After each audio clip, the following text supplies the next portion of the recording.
¿Qué tal? Bienvenidos a un episodio nuevo de su podcast de Hospitaria Docast. En esta ocasión nos acompaña el doctor José Yaudiel Cárdenas. Él es otorrino en Hospitaria. Él es egresado de la Facultad de Medicina de la Universidad Autónoma de Nuevo León, con especialidad avalada por la Universidad de Monterrey y certificado por el Consejo Mexicano de Otorrinolaringología y Cirugía de Cabeza y Cuello. Además cuenta con un diplomado en cirugía nasal y facial por la Universidad Nacional Autónoma de México. Bienvenido, doctor. ¿Cómo te encuentras el día de hoy? Muchas gracias, Daniel, por recibirme. No, todo excelente. Aquí con ansias de contestar tus preguntas que tenemos así tan importantes para nuestro público. Gracias. Y justo por el tema invernal vamos a hablar de cómo afecta el frío al sistema respiratorio y si es que lo afecta o en realidad es como un mito, porque también por ahí todos tenemos una bolita que nos dice que no caminemos con los pies descalzos porque afecta el tema de la respiración y demás. ¿Cuál es como la respuesta de la ciencia ante esto? Mira, lo que sucede es, número uno, que en el ambiente hay diferentes alergenos. Estos alergenos pueden cambiar dependiendo de la estación, dependiendo de donde nos ubiquemos, dependiendo de si nos encontramos, por decir, en el norte o en el sur del país. Hay diferentes plantas que producen pólenes y ya hay personas que somos más susceptibles, por decir, a las plantas invernales. Aparte, hay que tener en cuenta que cuando hace invierno, ¿qué es lo que hacemos? Tenemos una reunión y cerramos todas las puertas, todas las ventanas, que eran las recomendaciones que nos hacían durante el COVID, que era importante mantener ventilado porque es más fácil que las infecciones se contagien en un ambiente cerrado.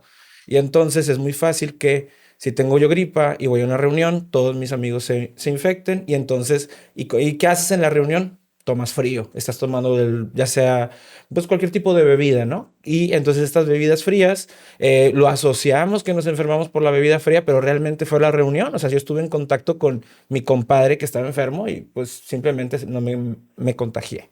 Si a esto le sumas el lugar encerrado y luego que en estas festividades pues es el beso, el abrazo, estar muy cerca y demás, que justo pues volviendo como dices tú, a lo mejor la recomendación sería tener algunas ventanas abiertas, aunque haga frío pues puedes poner a lo mejor un calentador central, prendes algún tipo de abanico para que haya ventilación y no estar todas en el mismo lugar encerrados para disminuir. Entonces la pregunta sería, ¿no está directamente relacionado al frío sino al factor ambiental? Sí, es más el factor de nuestra conducta y aparte los alergenos. Bueno, hay que tomar en cuenta que también la contaminación se aglomera más o se concentra más con el frío, ¿no? De hecho, si tú te pones a ver por tu ventana o vas manejando y ves el cerro, ves que el cerro está, no lo puedes ver a veces de la contaminación. Entonces, ese factor, obviamente, esa contaminación también nos afecta. También nos causa que tengamos más mucosidad, más inflamación y mientras más inflamados estamos, más propensos a que nos podamos infectar. Claro, de hecho en el 2022, regresando unos 2 años, porque el 2023 no lo tengo, pero más bien el de 2023, no 2024, 1 de cada 3 días el aire o la calidad del aire era buena, los demás 2 días eran terrible. Y de hecho hoy en día en los teléfonos lo podemos ver abajito de la temperatura, vemos un mapa geográfico de cómo prácticamente el aire limpio se respira hasta Linares, pero fuera de eso todos los que estamos, no solo nada más en Monterrey, Escobedo, San Nicolás, la calidad del aire casi todos los días es pésima. Y justo la siguiente pregunta sería, tanto el frío como los factores ambientales en frío afectan la rinitis alérgica y vasomotora, ¿y hay alguna diferencia entre ellas dos? Mira, la rinitis alérgica es cuando hay una inflamación debido a un alergeno. El alergeno, ¿qué es? Es cualquier partícula que se encuentra en el ambiente que se pone en contacto con mi cuerpo y mi cuerpo lo identifica que es algo malo. Y entonces reacciona a esa partícula, ya sea polvo, polen, cualquier tipo de sustancia que se encuentre en el ambiente. Entonces mi cuerpo genera moco, inflamación y la rinitis vasomotora es una rinitis más mediada por hormonas. Entonces, ya dependiendo, a veces puede ser secundario a alimentos, porque hay muchas personas que te dicen es que como y empiezo a tener mucosidad, o simplemente por la exposición a los cambios de temperatura pueden sentir que su nariz se congestiona, pero esa congestión es mediada por hormonas, no debido a un factor externo, sino es cómo las hormonas nos afectan en nuestro cuerpo. ¿Tendría entonces alguna relación propiamente la rinitis vasomotora con el frío o esa sí, esa relación no existe? Es que no es una relación directa porque no todas las personas, o sea, el frío no es o sea, un paciente con rinitis vasomotora puede estar afectado todo el año por la Ujú. rinitis vasomotora en diferentes ocasiones o situaciones, no exclusivamente por el frío. Ok, Entonces, el frío la puede disparar a veces, pero no es el único trigger o la única causa. ya. ¿Y existe, Yaudiel, alguna diferencia entre las personas que son o que tienen diagnóstico de rinitis alérgica con los que tienen asma y se relacionan muchas veces en el frío que dicen, es que tengo rinitis, pero ahora tengo, me dijo el doctor, porque muchas veces desacreditan justo que si tienen asma o no, que tuve una crisis asmática. ¿Tienen relación rinitis, asma y frío en un solo paciente? Mira, vamos a hablar que las personas que tienen rinitis alérgica son personas simplemente alérgicas y las personas que tienen asma son personas que también son alérgicas, pero que les está afectando el pulmón. Entonces, cuando tú eres una persona alérgica, la alergia te puede afectar en tu nariz, en tu pulmón, te puede afectar en la piel o hasta puedes desarrollar alergias alimentarias, que eso es cuando yo como algún alimento y me... Puede ser, de hecho, hay personas que te dicen, es que me salen ronchas, o hay personas que dicen, no, es que como aguacate, pero nada más me da tantita tos. Y yo les digo, oye, pero pues es que si te estás comiendo el aguacate, pues como quiera te está afectando el resto de tu cuerpo y te puede dar problemas. Por decir, viene la consulta porque traen mucosidad y etcétera, pero pues obviamente si estás comiendo algo que tú eres alérgico, pues te puede causar problemas. Y entonces, si tenemos una persona que es alérgica desde niños, dígase que tienen asma o que tienen algún padecimiento, y luego entra en remisión o durmiente, vamos a decirlo así, pues es una persona que cuando esté más grande puede volver a tener episodios ya sea de asma o de alguna crisis bronquial. ¿Ok? Que justo pueden pasar 15, 20, 30 años porque creo que es un patrón a raíz de toda esta contaminación de 2022. Yo me acuerdo muchos pacientes que decían, justo de chiquito usaba el inhalador, pero ya llevo muchos años, entonces yo no soy. Y es justo explicarles este tema, ¿no? Que la enfermedad, pues a lo mejor por factores ambientales no se desencadenó, pero por el estilo de vida o por el ambiente se detonó y es una enfermedad que te va a estar acompañando durante toda la vida. Pues es un padecimiento que te puede acompañar durante toda tu vida. Yo creo que lo que es importante en mi forma de ver las cosas es muy común que las personas tengan rinitis alérgica, pero ya no es tan común que te afecte también el pulmón, que es que te dé asma, ¿no? Entonces, normalmente las personas asmáticas también sufren alergias a medicamentos o que tengan alergias a algún tipo de alimento, ¿no? Entonces yo, esos pacientes especialmente les digo, ¿y sabes qué? Pues tal vez vale la pena que vayas con el alergólogo, te diga a qué eres alérgico y para intentar reducir esa alergia, ¿verdad? Claro, importante puntualizar, mencionas ir con el alergólogo, es decir, esto no es algo que hagas tú, sino es un equipo multidisciplinario quien te da el abordaje diagnóstico, ¿no?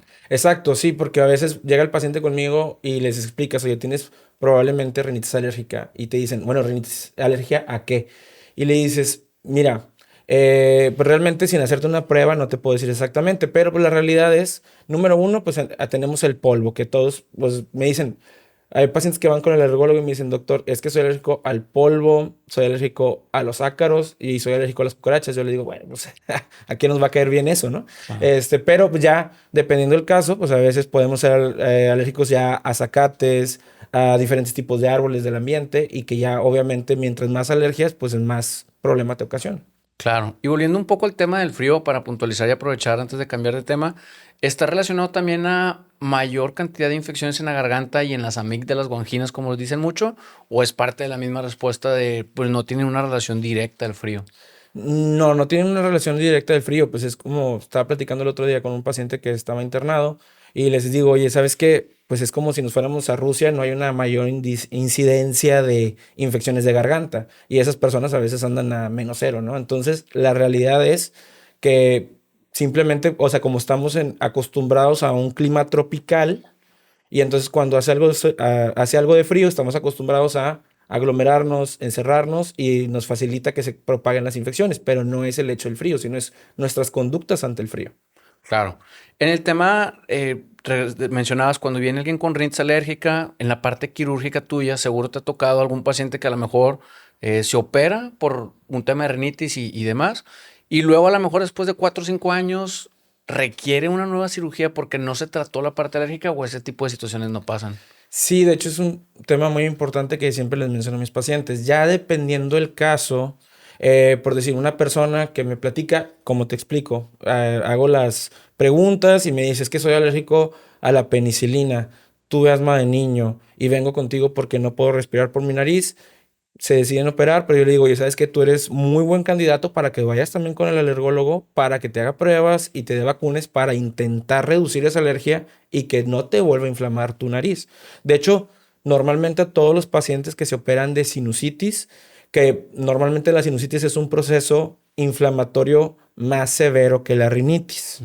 Porque a veces todas las personas que tienen la nariz tapada le dice el médico general que tiene sinusitis y realmente la sinusitis ya es un proceso infeccioso de la nariz, se acompaña parte de la obstrucción nasal, la salida de moco verde, mal olor, porque a veces el paciente o su pareja lo puede referir que tiene mal olor, mal sabor, y ya a veces también puede presentar el dolor facial.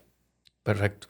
Pero entonces sí hay personas que se tengan que volver a reintervenir a pesar de haber hecho, porque me ha tocado a mí en la parte de la medicina general, algún paciente que dice, no, pero yo me operé, pero otra vez batallo mucho para respirar.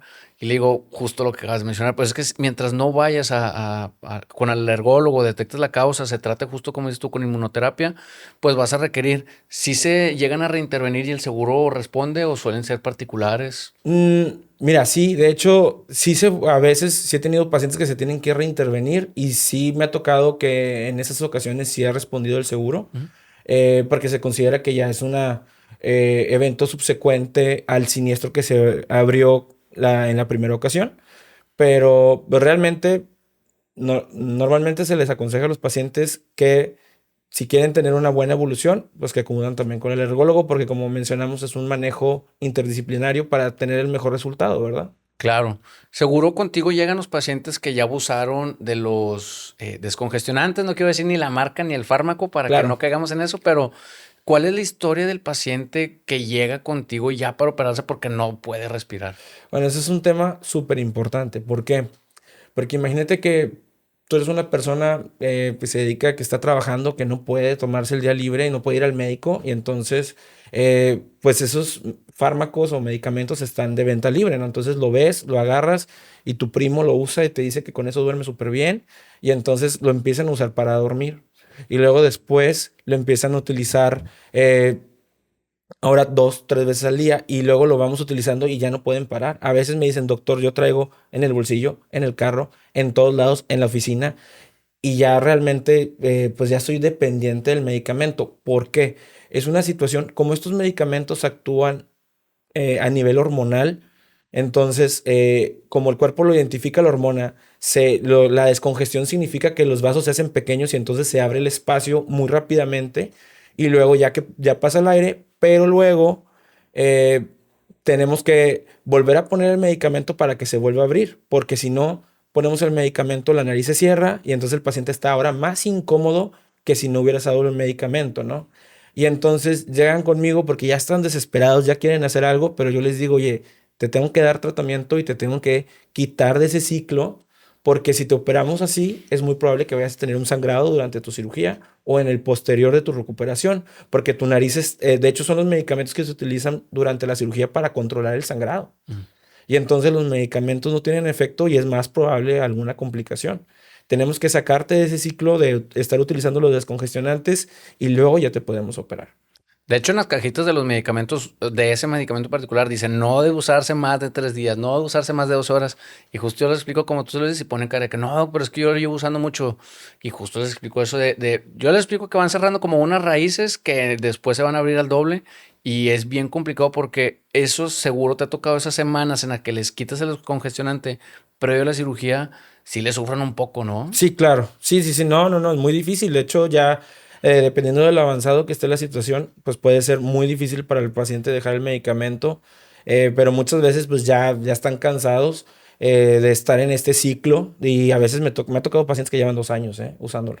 Que justo es el tema de la dichosa taquifilaxia, ¿no? Que tienen que usar cada vez más y más y más y por eso tienen en todos lados. Sí, sí, exactamente. O sea, yo les digo que mientras más los usen, más necesidad o sea, es muy difícil ya salir, cada vez es más difícil salir de ese ciclo vicioso, ¿verdad? ¿Y anatómicamente producen algún tipo de destrucción o nada más es el tema vascular y mucoso? Bueno, fíjate que sí está asociado con los medicamentos te pueden ocasionar atrofia de la mucosa, que de hecho algunos estimulantes que se utilizan en la nariz pueden ocasionar una atrofia severa y por eso hay a veces perforaciones septales, infecciones o sangrados. Entonces, estos medicamentos de uso crónico sí nos lastiman nuestra nariz y puede cambiar el funcionamiento de la nariz a largo plazo.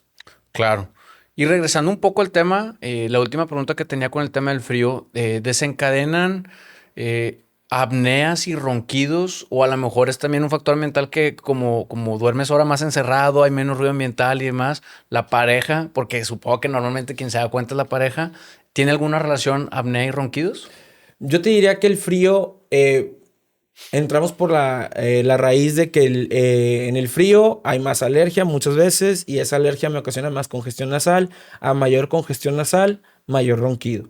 Y de hecho también, y aparte hay que recordar que en estas las famosas posadas y con el consumo de alcohol, el alcohol ocasiona mayor ronquido. ¿Por qué? Porque el alcohol me hace que se me suelte la musculatura de mi garganta y entonces cada vez se hace, ya sea que sea más el ruido o hay más apneas, que es cuando se cierra por completamente la vía aérea y es cuando el paciente se está ahogando y la esposa le tiene que dar el codazo para que se despierte, ¿verdad? Ya para que llegue un paciente contigo, ¿cuál es la historia natural de la enfermedad que la pareja te diga, oye, tiene tantos meses, semanas o años roncando? Aquí hay diferentes formas de situaciones que nos puede llegar un paciente de apnea del sueño. El paciente de apnea del sueño puede llegar porque el familiar lo trae, la esposa dice, a veces vienen porque un número uno, la esposa lo mandó, no viene con él, pero lo manda y me dice, doctor, mi esposa, yo no tengo nada, pero mi esposa me dijo que viniera. Hay veces que viene el paciente y me dice, yo no tengo nada, el problema es ella, porque ella es la que no puede dormir, pero yo duermo como bebé. Y o a veces me tocan pacientes que ya andan preocupados porque dice, doctor, ya me sacaron del cuarto. Ya me dicen que parezco un camión y mi esposa no puede dormir y estoy aquí para resolver esto. Y la salida es, o más bien el abordaje, perdón, es estudios, es exámenes, son radiografías, ¿cómo se suele abordar de manera muy general, sin dar como la receta tal cual? Pero ¿qué puede esperar un paciente que acuda contigo para saber si tiene o no apnea del sueño? Muy bien. Bueno, de hecho, bueno, el paciente viene, bueno, muchas veces puede venir ya sea por el tema del ronquido o puede venir directamente por la apnea del sueño. Ujú. Entonces, tenemos la opción de, primero se hace una exploración física, ¿verdad? Se evalúa cómo está toda su vía respiratoria, porque la vía respiratoria desde la nariz, la garganta, el cuello y el peso, todos estos nos afectan el resultado de la apnea del sueño, ¿no? Ok. Y ya determinando eso y dependiendo también si el paciente a veces refiere que tiene obstrucción nasal o no, podemos determinar si hacemos algún tratamiento para la nariz o podemos hacer también, hay unos estudios del sueño, hay diferentes estudios del sueño, hay unos estudios del sueño en los que se hace una endoscopía y se puede meter una camarita para revisar dónde son los sitios de la apnea o donde se obstruye. Y también existen diferentes estudios de tipo polisomnografía o estudios del sueño que a veces pueden ser la polisomnografía, normalmente se hace en un lugar, en una clínica del sueño, o hay tipo estudios que son ambulatorios, que tú te llevas el equipo a tu casa, te mide cuántas veces roncas, te mide cuántas veces tienes apneas, cuántas veces te baja la saturación de oxígeno o te sube la frecuencia cardíaca y ya determinamos si clínicamente estás mal. De hecho, es importante saber que a veces hay personas que se sienten muy cansadas, tienen mucho sueño, les duele la cabeza, a veces se quedan dormidos en el trabajo o manejando y, y ya dependiendo, hacemos el estudio, a veces el estudio no sale tan mal y hay personas que se sienten bien, físicamente se sienten muy bien, pero el estudio en su salud se ve que sí les está afectando. De hecho, son personas que ya normalmente tienen hipertensión y hay que recordar que a la larga la hipertensión nos puede causar complicaciones ya sea cardíacas o en el cerebro, ¿verdad? Sí, claro, es decir, no es como el único síntoma uno o el otro, sino puede, a lo mejor hasta el paciente te das cuenta porque empieza a tomar bebidas energéticas o más café o tiene que hacer más, no sé, ejercicio para poder estar más alerta o en el trabajo lo ven que de plano se está quedando dormido en todos lados cuando dice que pues sí duerme. En el tema del abordaje y ya llegas al diagnóstico, ¿el tratamiento siempre es quirúrgico o en qué momento entran estos aparatos que todos conocemos como el CPAP por mencionar alguno, ¿verdad? Ya, bueno, mira, depende del tipo de abordaje, pero muchas veces, obviamente si un paciente tiene un problema en su nariz y él siente, número uno, hay pacientes que vienen porque les molesta la nariz y de forma secundaria también les afecta el sueño. Entonces, si te molesta cómo respiras de tu nariz, se te puede operar tu nariz. Y bueno, por lo menos en mi práctica, muchas veces si el paciente vemos que tiene es multifactorial el problema, o sea, un paciente con sobrepeso, que aparte vemos que tiene una garganta pequeña, pues muchas veces se le puede sugerir el uso del CPAP y si el CPAP le ayuda, pues podemos utilizar el CPAP y si no, pues ya también se puede ver, hay otro tipo de cirugías que realizan los doctores que tienen la especialidad en sueño, que ya pudieran revisarlo con ellos, ¿verdad? Si es que quisieran ellos someterse a dicha cirugía. Mencionabas ahorita el tema del alcohol, pero también seguro algunos que somos papás nos toca tener algún niño que ronca desde chiquito, desde las tempranas edades. ¿Es normal el tema de los ronquidos en los niños? No, fíjate que a veces hasta pensamos que están descansando mejor, pero es lo contrario. De hecho, normalmente el ronquido en el niño es patológico, Mm. hay que revisarlo. ¿Por qué? Porque aparte de que el ronquido nos está afectando el descanso, el niño probablemente al día siguiente anda más irritable, de que el niño llora por todo y no sabes por qué. Pues obviamente, pues si no descansó un día antes, pues al día siguiente va a andar todo irritable. Aparte, nos puede afectar en el crecimiento, nos puede afectar el desarrollo facial, porque el respirar por la boca afecta en el desarrollo de la mandíbula y de los senos paranasales y también nos afecta el desarrollo dental. Entonces, a veces, pues ya el paciente va a consulta, lo revisamos, se le pueden hacer radiografías y ya dependiendo también, pues a veces mejoran con tratamiento o en un caso más extremo, pues si identificamos que tienen hipertrofia de adenoides o grandes las adenoides, que las adenoides son un tejido que crece en la parte de atrás de la nariz, a veces se puede operar. Y les suele ir por lo general bien a los chiquillos. En algún momento platicaba con un otorrino y me decía que normalmente en su experiencia la recuperación en niños era más favorable que en un adulto porque por los adultos somos menos pacientes, menos tolerantes y queremos todo rápido y los niños pueden entender que si les tocan 2, 3, 4 días con nieve, pues adelante. ¿Hay alguna diferencia aparte de esa o esa no fue tan real?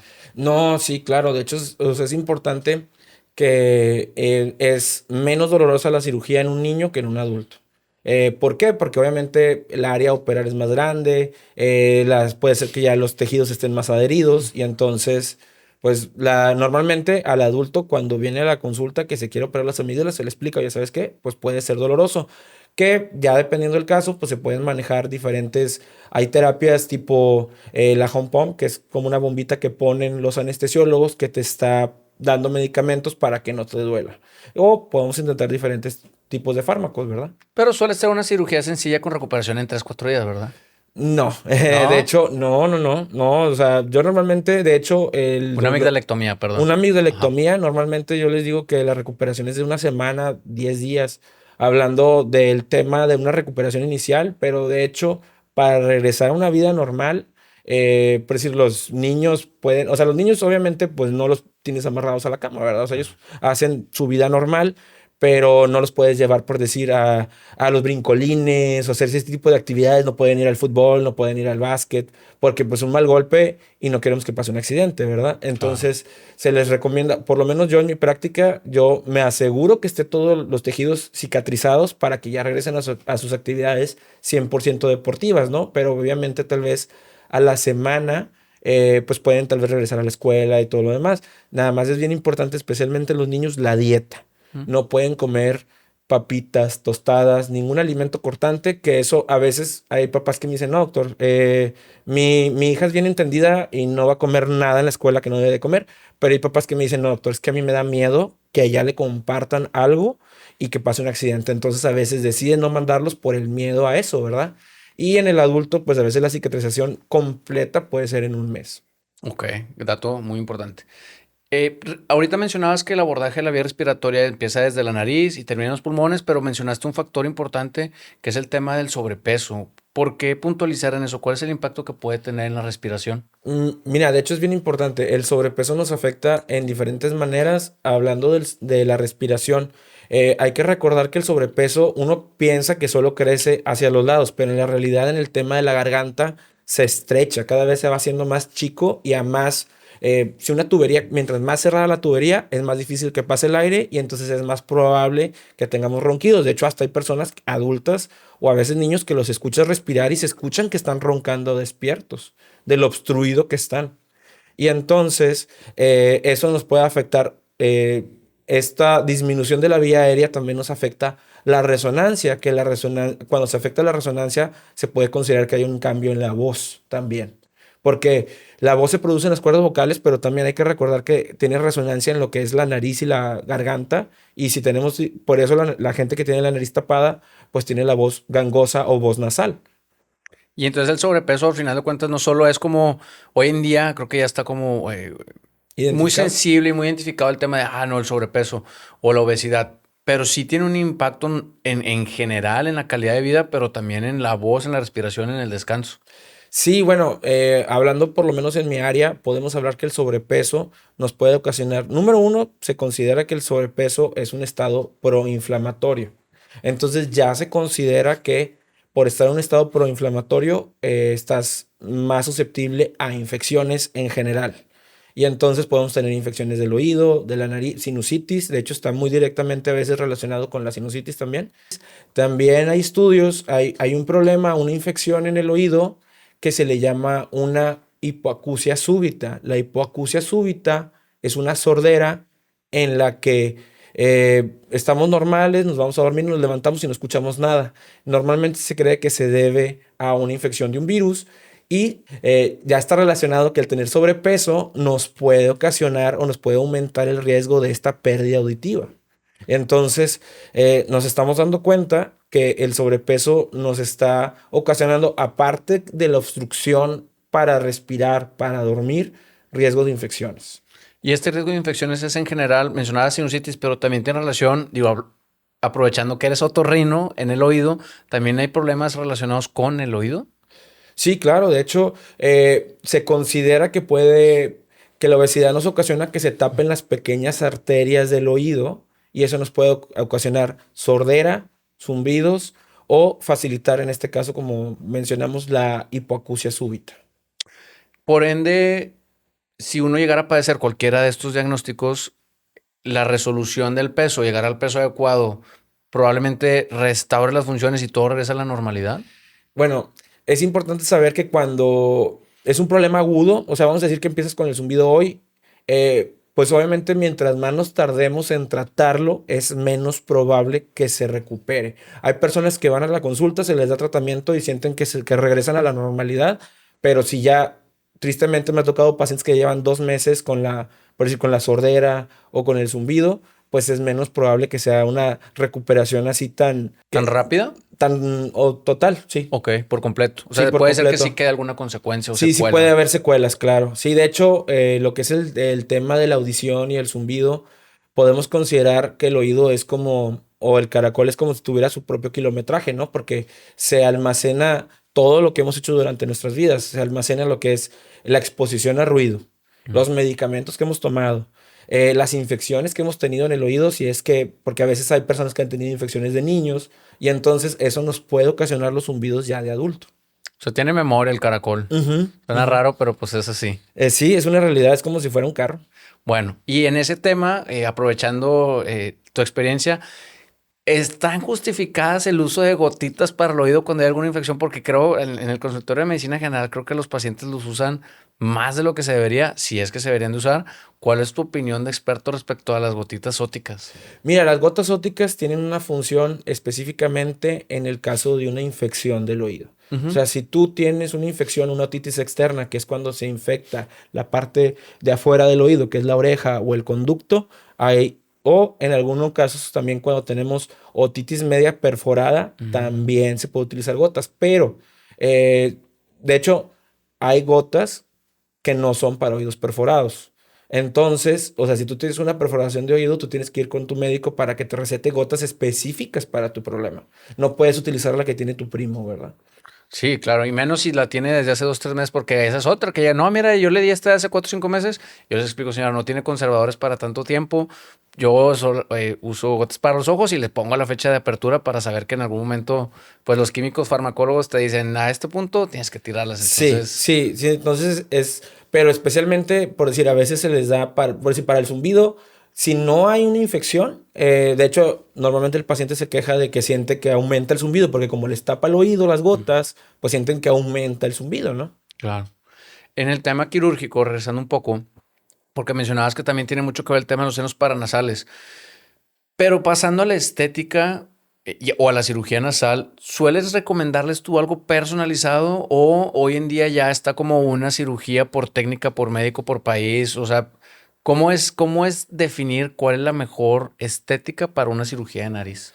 Mira, sucede que, número uno, todos los pacientes somos diferentes, ¿no? O sea, entonces no puedo tener el mismo resultado en diferentes pacientes porque tenemos diferentes modelos, vamos a decir, como si fuéramos carros, Ujú. y aparte diferentes tipos de piel, estructura de cartílagos. Entonces, hay estándares se pueden considerar de belleza o también los pacientes muchas veces tienen su propia visión de qué es lo que ellos quieren, ¿no? Entonces, yo intento entender qué es el resultado que ellos buscan para yo poder hacer la cirugía lo más cercano a lo que ellos quieren. Porque hay personas que te dicen, bueno, yo quiero la nariz respingada, pero respingado, ¿qué significa? Que tenga la nariz más larga, que tenga la punta más elevada, que tenga la nariz más chiquita. Entonces, el término respingado realmente, si te das cuenta, es muy amplio. Entonces, tenemos que entender qué es lo que estamos buscando o a veces, pues muchas veces puede ser por términos de fotos o algo así, nos podemos entender de qué es lo que están buscando, ¿verdad? Claro, porque creo que la evolución de cuando tú empezaste a estudiar medicina hoy en día, todos tenemos como algún par de mujeres o de hombres que les ves la nariz, que las operaron hace, no sé, 15, 20 años, y son narices que no van con su cara, pero que si conoces al otorrino que lo operó, ves que tres o cuatro pacientes son igual, y creo que de 10, 15 años hacia atrás o 20, las narices algunas no tenían sentido con su cara, ¿no? Lo que sucede, bueno, estamos hablando que con la pandemia se hizo un boom total de la rinoplastía y de la enseñanza de la rinoplastía. ¿Por qué? Porque ahora cada vez estamos más en el celular y transmisiones de celular. Estamos hablando de los Reels, los TikToks, conversaciones, videollamadas. Entonces, ya las personas, y aparte cuando tú te grabas, ¿qué es lo que está en tu rostro? El centro, tu nariz. Entonces, se hace el boom de la gente que quiere hacerse rinoplastia y aparte que se hace el boom de todo esto de las redes sociales y aparte, eh, pues las personas, los doctores de diferentes países se dieron cuenta que también se podría monetizar lo que es la enseñanza de la rinoplastia de forma global, ¿no? Universal. Ujú. Entonces se difunden muchas técnicas en muy poco tiempo. Había muchísimos webinars de enseñanza de rinoplastia y aparte, entonces hay un aumento o crecimiento de la enseñanza de la rinoplastia en poco tiempo y aparte, por lo menos en México, ha aumentado la demanda. Y entonces todo eso se da en conjunto de por qué sientes tú que tal vez un resultado de hace 10 años con un resultado de hace 5 años, pues puede ser muy diferente, porque cada vez los resultados son más naturales, Ajá. cada vez van las técnicas de cómo se acomodan los cartílagos y todo es hacia la naturalidad. Entonces, tú puedes tener un cambio, pues importante en tu nariz, pero todavía se queda haciendo un cambio natural. Que a veces me tocan pacientes que me dicen, oiga, doc, es que usted me operó hace un mes, fui con mis amigos del póker, estábamos jugando y ni se había dado cuenta que me había operado, aunque obviamente el paciente para él ha sido un cambio radical y ya que lo empiezan a platicar y lo empiezan a ver, ya se dan cuenta de cómo la nariz ha cambiado, porque aparte, cuando yo guardo mi imagen de tu rostro, es una imagen general, no es una imagen específica de cualquier cosa. Entonces, cuando te vuelven a ver, aunque haya mejorado tu nariz, pues como es natural, no se dan cuenta de que es un cambio radical. Sí, Excepto pues. que si se ve un cambio no natural o pues pueden, que es lo que tú notas a veces de que "Ay, yo siento que esa nariz está operada". Exacto, y hoy en día creo que la tendencia, digo, qué bueno que tú le explicas, es justo eso. Por ahí tengo un amigo que mi hermano una vez me preguntó, oye, ¿se operó o no se operó? Porque no me queda claro, porque se ve diferente, pero no sé. Y sí, o sea, fue una cirugía muy adecuada, muy personalizada, creo que muy bien estudiada. Pero, y la pregunta va ahora a todos esos que a lo mejor se hicieron una cirugía hace 10 15 años, que pues no era tan bien estudiado, particularmente, ¿tienen opción de volver a operarse para dejarla más natural o una vez que te hacen una cirugía y la dejan más pequeña, ya no hay vuelta atrás? Bueno, mira, estamos hablando ahí que tú estás hablando sobre una rino secundaria o una rinoplastia secundaria. La rinoplastia secundaria tiene muchos más riesgos que una Ujú. rinoplastia primaria. Número uno, normalmente para hacer una rinoplastia secundaria se necesita una toma de cartílago de Ujú. alguna parte extra, porque normalmente en la rinoplastia primaria se utilizan el cartílago del septum o de la nariz, pero en una rinoplastia secundaria, pues probablemente ya no tienes suficiente cartílago para hacer tu cirugía. Entonces tenemos que tomar cartílago de costilla. Entonces eso ya es, y aparte que una nariz que ya está operada, ya está modificado los tejidos, pueden estar más sensibles y en teoría, hasta por estadística, hay más riesgo de infección. Y entonces yo normalmente le digo a mis pacientes que vienen que se les realizaron alguna cirugía que no les gustó, pues que tienen que considerar que si realmente el resultado que tienen que les está causando pues alguna incomodidad, la incomodidad es lo suficiente como para arriesgarse a una segunda cirugía. También tomando en cuenta de que hay que hacer toma de costilla, ¿verdad? Sí, claro. Entonces no es tan sencillo el proceso de No. revertirlo, por así decir. A veces hay que seguir adelante con los resultados. Pues es algo que tú tienes que tomar una decisión de que, oye, ¿sabes qué? Es riesgo-beneficio, lo hacemos, no lo hacemos. Obviamente, pues de hecho, o sea, en los congresos vemos gente que, o pacientes que por alguna razón, alguna infección, algo catastrófico que no debe haber sucedido, pues ya llevan unas tres, cuarta, quinta cirugía. Bueno, pues es bueno saberlo para todos los colegas que han pasado por esa situación.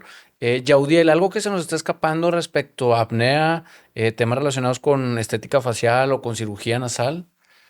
Pues mira, algo que quería mencionar también era de que con el tema del frío Ujú. es que hay mucha resequedad. De hecho, es una queja muy común o hasta acudimos a urgencias porque con el frío, las personas que tienen el tabique desviado, por la forma en la que choca el aire, puede haber más sangrado en la nariz.